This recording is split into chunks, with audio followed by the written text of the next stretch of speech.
kalau gue bisa bayangin, kalau gue bisa gambarkan tuh, hidup tuh cuma hitam putih. Pandangan gue tuh benar-benar cuma hitam putih aja gitu. Dan satu hari tuh kayak gue cuma cukup kuat buat bangun itu paling 5-6 jam.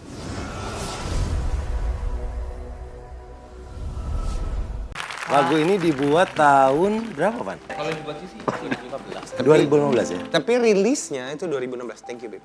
2016. Ciptaannya Mas Herman ya? Iya. Tadinya cerita lagu ini tentang apa kalau boleh tahu? Maksudnya yang menciptakan kan almarhum saat itu. Iya. Jadi ini agak, nggak tahu sih, menurut gue cuman agak, kebetulan gue bukan orang yang suka ada percaya, maksudnya waktu pertama kali lagu kemarin ini ini pas banget sama musibah. Tapi menurut gue awalnya itu cocokologi.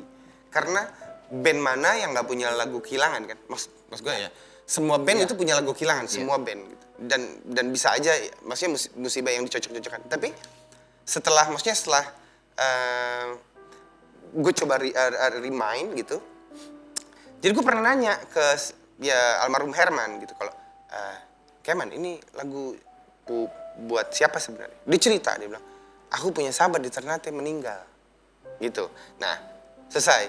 Terus karena gue penasaran, waktu gue ke Ternate Tidore, ketemu sama keluarga sahabat kan, terus tanya ke abangnya, Bang Hendra, punya gak sih sebenarnya almarhum Keman ini sahabat yang meninggal? Kata abangnya, nggak punya. Jadi waktu lagu ini dibikin, dia nanya ke Bang Herman, ke almarhum Herman, dia nanya juga, Eman, ini lagu sebenarnya buat siapa? Nah, Eman cerita ke abangnya yang di Ternate, katanya ini buat temennya yang di Jakarta yang meninggal. Jadi kayak agak rancu sih dan jadi tak terjelaskan gitu. Ya maksud gue. Bisa jadi itu intuisi ya? Ya wallahu alam sih. Cuma memang agak, sampai sekarang gue belum tahu nih ini lagu buat siapa gitu. Belum tahu. Wow, dalam sekali ya artinya. Berarti sejak lagu ini diciptakan memang punya arti kehilangan yang nggak pernah ada yang pernah tahu caranya seperti apa gitu. Iya, kurang lebih begitu. Lebih begitu. Dan di sini juga ada Mas Said nih. Said ini bersahabat dekat sama Mas Herman. Sosok Herman kayak gimana sih orangnya? Kalau Herman, kalau boleh cerita, dia itu orangnya baik, humoris juga, jahil juga, semuanya ada di diri Herman. Dia itu kebapaan juga, terus sayang keluarga, sayang Ani juga. Dan kalau keluar kota itu lebih sering Ani sekamar sama Herman. Jadi kurang lebih sedikit Ani tahu sifatnya Herman itu ada jahilnya, iseng, dan suka bercanda. Oke, udah berapa lama kenal Mas Said? Kenal Ani lumayan lama, kurang lebih dari 2014 ya. Pertama kenal Herman. Nah, waktu di akhir sebelum beliau berpulang, sempat ketemu? Sebelum terakhir, mungkin terakhir itu waktu kita ke Jogja kalau nggak salah ya. Terakhir ini itu semua ke Jogja. Dan setelah pulang dari Jogja, Ani nggak ketemu sampai dapat kabar dari Irfan Govinda kalau Seventeen katanya kena tsunami. Ani masih nggak percaya saat itu. Nah itu pertemuan terakhir Ani sama Herman tuh di Jogja. Itu belum ada apa Belum. tanda-tanda atau belum ada? Belum, nggak ada tanda-tanda sama sekali. Nah di situ di kamar kita bercanda berdua, jahil berdua, iseng berdua di situ. Saat itu keadaan masih normal, nggak ada tanda-tanda apa-apa. Nah, Ivan yang waktu itu ngabarin Ivan. ke Said. Ya. Kalau Ivan gimana, Van? Kedekatan sama teman-teman Seventeen? Seventeen ini saya kenal selain sebelum Ivan, saya udah kenal lah band ini ya. Waktu zaman Mas Doni, udah tahu, udah suka lagu-lagunya. Kebetulan Ivan ini kita sama-sama dari Pontianak, bareng, sering satu rumah kita. Jadi mengikuti persis bagaimana dia step in ke Seventeen, terus melihat perkembangannya, sampailah di Jakarta. Nah, alhamdulillah sampai hari ini pun silaturahmi masih baik. Nah, ketika kejadian, terus saya ditelepon oleh mamanya Ivan. Udah kayak, apa ya, kita udah kayak keluarga ya. Jadi mamanya pun bisa telepon saya gitu. Dan yang anehnya kan tengah malam ya waktu itu ya, jam 10. Tengah malam, tengah malam. Tengah malam mamanya telepon nangis-nangis. Nah, menginfokan bahwa kejadian di Tanjung Lesung. Terus dia minta tolong supaya dibantu gitu. Mengabarkan. Mengabarkan. Makanya saya infoin ke teman-teman Said, teman-teman satu kumpulan kita lah. Oke. Van, lagu ini kan tentang kehilangan. Ya. Kehilangan apa sih yang terasa di Ivan sebagai teman?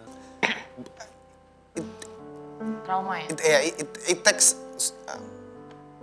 bukan waktu yang sedikit gitu buat ngilangin kayak gini-gini nih menurut gue. Sakit banget soalnya. Tapi apa ya? Ibaratnya biasanya begini nih. Kalau gue menganalogikan begini. Biasanya kalau ada masalah sama sahabat itu curhatnya ke istri biasanya. Iya. Biasanya begitu tuh. Ada masalah sama rumah tangga curhatnya biasanya ke sahabat gitu. Dan pada saat itu gue di posisi yang gue nggak punya siapapun buat curhat gitu. Maksud gue Semuanya hilang. ya gue masih punya ibu Ya. gitu ya. Cuman apa ya? Persoalan ibu dan kehidupan itu beda menurutku. Kayak kita udah gede, nggak mungkin curhat yang dalam tanda kutip menyusahkan ibu tuh pasti nggak mau. Ibu gue cukup tahu yang happy aja, yang sedih-sedih jangan gitu. Jadi kehilangannya tuh bener-bener ya Teman hidup, Ya, sahabat ya, sehari-hari, ya, dan ya. dalam satu waktu. ya jadi agak kehilangan hidup sih kok. Iya, iya. Waktu itu ya. Alhamdulillahnya sih, maksudnya alhamdulillah sekarang udah jauh lebih baik. Cuman waktu itu memang jadi ini Mas, jadi apa? Kalau gue bisa bayangin, kalau gue bisa gambarkan tuh, hidup tuh cuman hitam putih. Pandangan gue tuh benar-benar cuma hitam putih aja gitu. Dan satu hari tuh kayak gue cuma cukup kuat buat bangun itu paling 5-6 jam. Jadi kayak energi itu banyak terkuras. Jadi di situ juga gue baru tahu gitu ternyata kalau ternyata trauma secara mental itu ngaruh ke fisik gitu. Itu gue baru tahu gitu. Kayak sebelumnya kan kayak mental aja nih, fisik mah fine gitu. Tapi ternyata gue baru kok gue capek ya gitu. Kok Jadi cepet lemas, capek. Iya, nggak maksudnya punya kan semangat. Setelah mengalami Iya, sendiri ya. iya, kan berusaha mempelajari gitu. Oke, nah kalau tadi kita lihat dari gambar itu ada istri dan anak-anak. Kalau sosok-sosok personil Bani, Herman, Andi, itu ayah seperti apa sih yang Ivan tahu? Wah, mereka ya yang luar biasa sih menurutku. Mereka ya yang luar biasa sih sebenarnya. Bani, Andi kayak wah itu top sih.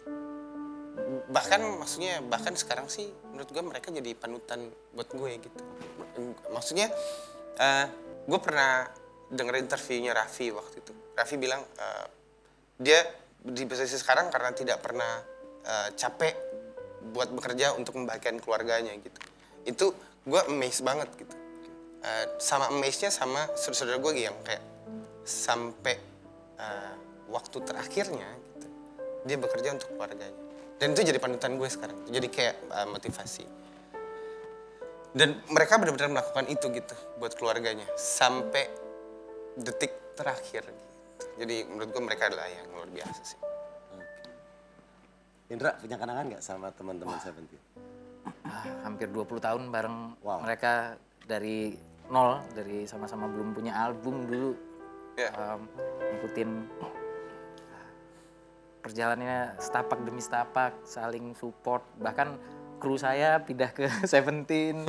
Terus Mendiang Bani itu ikut nongol di video klip Terlatih Patah Hatinya The Rain. Itu jadi kita lagi syuting di base camp, Mendiang datang, terus kita ajak langsung mau, nggak mikir apa langsung. Terus kita tuh ada istilah airport boys ya Van ya. Iya. Jadi kita ketemu tuh di bandara terus. Jadi terakhir Tiap itu off air gitu ya? Iya, ketemu sama anak komplit itu ya di bandara ya Van. Iya. Sama-sama mau keluar kota, beda kota, ngobrol. Mendiang Andi itu paling doyan bercandaan. Terus kalau sama Mendiang Herman kita dulu ya tuker-tukeran CD, saling mengagumi karya satu sama lain. Oh banyak lah. Nah, ya, selalu mengenang hal indah dari para Mendiang. Oke. Nata, kenangan apa tak? Yang bareng teman-teman Seven ada? Kalau Nata kebetulan memang baru merapat ya. Jadi kita punya komunitas namanya 48 Bersepeda. Itu kita inilah sebagai ketua, terus ada Bang Ivan juga. Lebih banyak dengar cerita-cerita mereka sih sebenarnya. Jadi kalau pengalaman secara langsung, kebetulan emang dekatnya cuma sama Abang Sama Ivan. Ivan, karena dia banyak ajarin Nata juga sih. Van, ke depan gimana Seventeen? Akan Ivan tetap sendiri atau gimana? Ya, oke. Pertama plan hidup gue setelah setelah melewati proses sampai akhirnya penyesuaian jadi suka musik lagi, jadi bisa manggung lagi dan bla bla bla gitu. Pertama kali dalam pikiran gue tuh kayak gue pengen bangun Seventeen gitu. Maksudnya ini benar-benar pure gue pengen bangun Seventeen lagi gitu. Dan memang maksudnya di kontrak di label pun gue menyertai nama mereka gitu. Karena yang waktu itu gue pernah cerita maksudnya apa sih yang gue bisa kasih ke, maksudku gini, orang kadang-kadang lihat gini, Van, manggung lagi ya, terus jangan lupa ya, persentase manggungnya jangan lupa ke anak-anaknya almarhum gitu. No, lo nggak usah ngomong gitu, itu